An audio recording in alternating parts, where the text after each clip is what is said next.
Nangangailangan na nga ng tulong, binibiktima pa umano ng nasa koteng babae sa Mandaluyong City ang ilang distress OFW. Ang kanyang modus, tunghayan sa pagtutok ni John Consulta. Inuuli po namin ko yung paglabag sa Article 172, falsification po ng public document.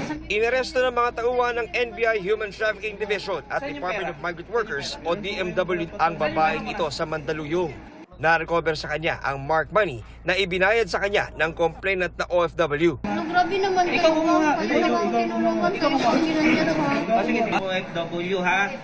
Kung kayo inaabuso ninyo ang mga OFW, kami po protektahan namin ang OFW. Ayon sa NBI, lumapit sa kanila ang DMW para maaksyonan ang modus ng suspect na nambibiktima sa mga nangangailangang OFW. Nilalapitan po niya yung mga taong pumupunta po sa DMW, yung mga distress OFW na mag-avail sana nung cash assistance na pinaprovide nung DMW. Hihikayatin na sa kanya na po makumuha ng Certificate of Indigency na gagamitin po para sa cash assistance ng DSWD at ng DMW.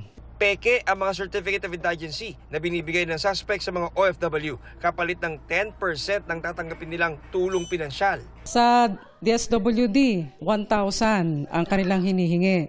Pero sa DMW, 7,500 ang kanilang hinihingi kapag nakuha na po yung cash assistance. Kinasuhan po natin siya ng estapa through falsification po ng public document. Kinukuha pa rin namin ang pahayag ng suspect na nakakulong na sa NBI Detention Facility sa Muntinlupa. Para sa GMA Integrated News, John Consulta, nakatutok 24 oras.